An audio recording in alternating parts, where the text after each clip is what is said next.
And I know that you had your heart set on someone of that magnitude, of that ilk. We're not saying that Mike Vrabel is like this Super Bowl coach, but for this time, for the Chicago Bears, what was needed is to have someone that could instill discipline, accountability, and also just have an aura in the room that can permeate throughout the team. That's the whole thing with this team. Like, everyone is on their own thing with the Chicago Bears team. We learned this past season. Everyone platforms, had a big mouth, and talked about, it's just so good, Eberflus is out, a breath of fresh air, all this stuff. But you kept losing, despite coaches being fired left and right. So a stabilizer could have been Vrabel, but now he's off the board. Yeah, I wanted Mike Vrabel because I believe it's far more important to fix their culture than just whoever the hot offensive mind is. Ben Johnson's a great football coach. It's obvious his numbers are great. Todd Monken, great football coach. I mean, you look at their resumes, and they're awesome. This thing is more broken than people want to admit. It is not just about fixing the quarterback. It's about fixing a broken culture. Maybe that means you got to get rid of some guys that don't fit. They may be talented cats, but they don't fit the culture. Mike Vrabel fixes that. But as Olin said to me last week, he goes, one man is not going to go in there and fix 30 years of just ineptness in that building. One guy can't do it himself, but he can hold everybody accountable, which Eberflus didn't do. There are certain ways that you could find a way to win football games. I'll use the Eagles for an example, right? I'm going to give full credit to Howie Roseman for being able to put in quality players across the board, offense and defense, despite it being dysfunctional in the locker room. They're beginning at this season, because of the slow start with the Eagles, many thought that Sirianni should have been fired. Like, this team's not going anywhere. Look where the Eagles are now. They may not like each other, and there might be issues with A.J. Brown and Jalen Hurts and certain players in that locker room, but they find a way to win football games. So what I'm saying is, Cap, if it's at the head coach, it's the general manager, or there's veterans in the room, but either way, a culture must be set in which that fosters winning football. It has to happen. And with this football team, you know what? Olin's right. Olin's right. You cannot put everything on the head coach. And that's why I told you earlier, my whole thing with the Chicago Bears team is more than the head coach. You and I have been through coaching cycles for years as fans. For years. But what about the infrastructure upstairs? And I'm one that's not going to try to push Ryan Poles out the door, because Poles is either going to flourish or die with this next head coach. But he's got to get his work done in a much better way. He's got to hit on the draft and free agency in a big way. No doubles down the line, no infield singles. He's got to hit home runs. He does? He has to. I mean, it's not like, well, it just didn't work out. Cap, we're beyond that now. We're beyond it just didn't work out. Ha. The wide receiver, the reclamation project from Pittsburgh didn't work. Nate Davis from Tennessee didn't work. That's Cap. You've got to be able to hit on a lot of these guys in the draft and free agency. You can't have the arrogant draft after a Dunze and after Caleb Williams say, here's a flyer from Yale. Cap, if you're going to do that, it better work. It better work. That's all I'm saying. Better work. They have got to fix the offensive and defensive lines first and foremost. Number one priorities. 1 and 1A. Got to get done. I don't care which one's first. The other one's equally as important.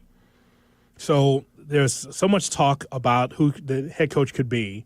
And one of the candidates that you brought up, because he's on a big platform now, we haven't seen Notre Dame this high up in a while, a chance to be in the national championship, and that is Marcus Freeman, the head coach for the Fighting Irish. Chris Canty from Unsportsmanlike, that airs between 5 and 7 here on ESPN 1000, said that that Marcus Freeman, he shouldn't take this Bears job. Would you take the job if you're him? Let's say they offer you the years and the money you want. Hell no. I ain't taking that job. Dysfunction? No, dysfunction. I ain't taking that job. Marcus So, Freeman. shout out to the Bears for considering Marcus Freeman, but whatever you do, don't take the job. Don't take the job. Don't take it. I want Marcus Freeman to have a long and successful coaching career. And let me tell you what you don't have when you go to the Chicago Bears. A long and successful coaching career. He would be a good face of the franchise. That's he for sure. would be an outstanding face of the franchise. Marcus Freeman, to me, he's on the short list of best coaches, college or pro, that's out there right now. He's that good. And I think that more and more people will start to realize it, the more and more we see Notre Dame on this stage. So Canty says that he shouldn't take the Bears job. And by the way, we should not take offense, Cap. Shouldn't take offense because he looks at it from, thousands and thousands of feet away, in Bristol, Connecticut. But he sees the organization like we see the organization, and that is there needs to be improvements on perception and reality. Let me ask you a question. Let's assume Ohio State wins the national title next Monday night. It's Monday night, right? Okay. That's correct. They win the title. He comes back to campus, hell of a year. He's got this big extension, and his agent says, hey, Wednesday, Lake Forest, they want you in there. What do you want to do? And he says, I'll go. I want to talk to them. I want to see what this is about. Not sure I'd do it. He walks in, and Ryan Pohl says, you're the guy. You are the guy. And we are prepared to give you let's call it a 7-year offer at $12 million a year. It's a $100 million deal, guaranteed. We want you. Does he take it? And if you were him, would you take it? I would not take it, personally. Tell me why. I would not, because I've got more money than God being with Notre Dame. Mm-hmm. I've got a machine with Notre Dame Fighting Irish. I would not. I've got it better with Notre Dame than the unknown with the Chicago Bears. I'm sure that's a dream, but my dream doesn't have to be right after the national championship game. Just because you fall in love with Marcus Freeman now because the team has turned it around doesn't necessarily mean that he'd be the guy. Mm-hmm. Some teams would want to try to strike while the iron's hot because look what he's doing in college. That means it's going to translate to the pro. Not necessarily. Not necessarily. And so I would say just because he's on a high platform doesn't mean that he's going to lead you to higher heights in the NFL, especially with this organization. Yeah, it's less about Freeman for me and like what he could be as a coach and more about, dude, I just view Notre Dame, like there's 4 or 5 jobs in college that I think are as good, if not better, than the majority of NFL jobs, and Notre Dame's one of them. If you have success, like Notre Dame, Texas, Ohio State, Michigan, Alabama, if you have success at those schools, making the leap, you don't need to do it. You are as cushy as it gets. And if he gets a $12 million offer from the Bears, which I have a hard time believing would happen, what would stop him and his agent from going back to South Bend and saying, can you guys do 13? And I bet Notre Dame's got the money because they're going to make $50 million off of the playoff appearance alone. Okay, what if the Bears are at 15?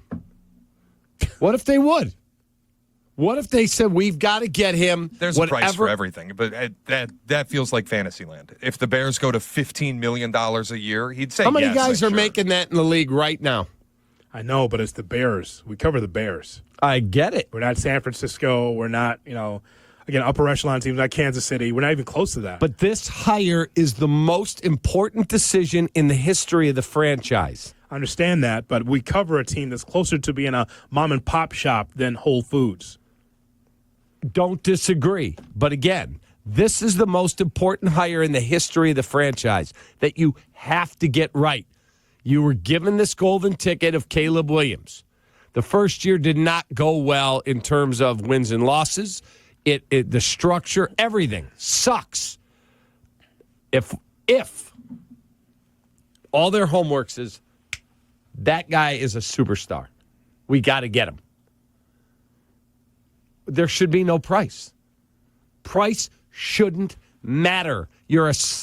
When they get their stadium, someone over the weekend told me it's a $7 to $10 billion swing, depending on how good the stadium is, where it is, the whole deal. They said that franchise is just going to keep going up in billions. I agree with you there, but I don't want to make that about a name.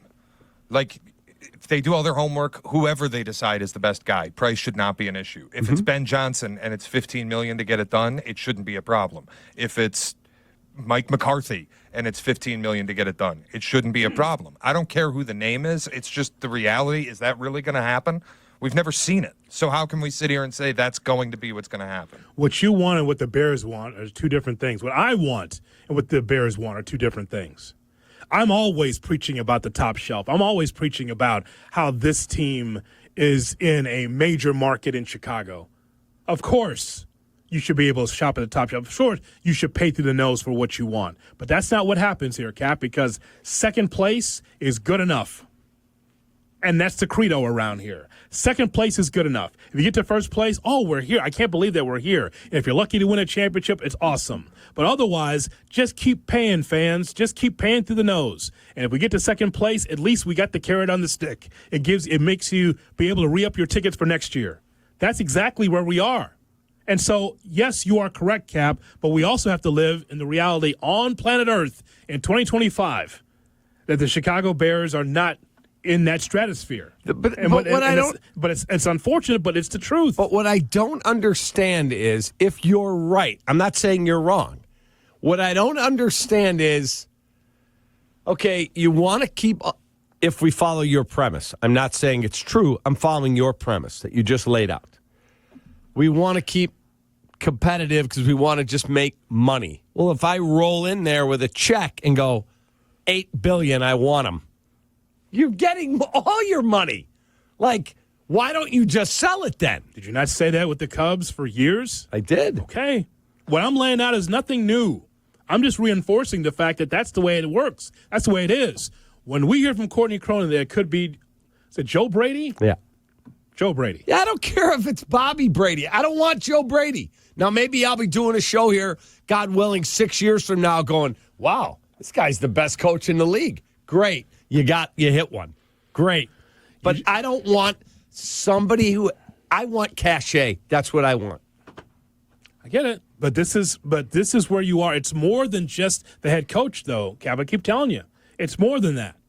This next coach could be spit out in 3 years just because that guy doesn't have the offensive line to work with Caleb Williams or didn't have the defense to get after the quarterback. Those are real things with this football team. And real things, by the way, before Ryan Poles was here that we talked about. Same thing. This is why we admire the Detroit Lions as much as we do. And I'm not handing them the trophy. What I'm saying is they'll look at the hard work they put in to get to where they are right now. Hard work. They got kicked in the teeth for years because bad ownership, bad management, the Millen years, all that stuff. But again, they found a way because they found the right head coach. He had a bunch of former players as assistants, got the right ownership, and everyone works at the same page. It doesn't work for everybody. It certainly doesn't work with the Chicago Bears. Marcus Freeman would be fine as the coach of the Bears, but he'd be fired in 3 years or less. He'd just be handsome and fired. That's what would happen. Seriously, if you don't support him, then he's just a good-looking guy on the sideline. A good-looking guy on the sideline doesn't win you Lombardis. You know what?